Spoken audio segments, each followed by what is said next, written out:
Короче, mana qilyapti. Yo'lovchilar bilan kim ko'p suhbat qilish o'ynaymiz. Hozir ikkitami yo'lovchini yoniga borganda agar bittasi ham yo'q desa, bo'ldi hisobga o'tmaydi. Oxirida keyin hisoblashamiz. Bo'ldimi? Men gapim. Siz boshlang. Zozoziki. Zozoziki o'ynaysiz. Zon ziki. Zon ziki. Zon ziki. Давай. Baqirsammikin mana shunda. Assalomu alaykum aka. Qaysi yo'nalish bo'yicha ketasiz? Assalom. Bilet narxi necha pul bo'lsa-da? 515 ming.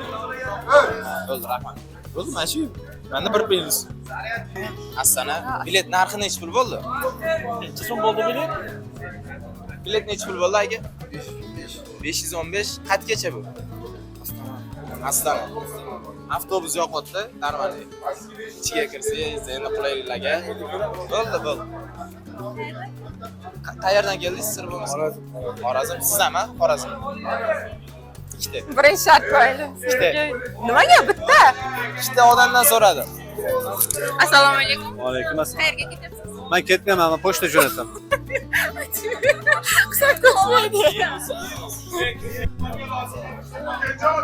Mayga kelganda. Assalomu alaykum. Qayerga ketyapsiz? Astana Astonaga bilet narxi qancha bo'lyapti? 515. Oldin ham avtobusdan foydalanganmisiz? Ha. Rahmat sizga. Biletingizni ko'rsak bo'ladimi? Rahmat. Mana biletlar. Mana ham bitta shart ketdi.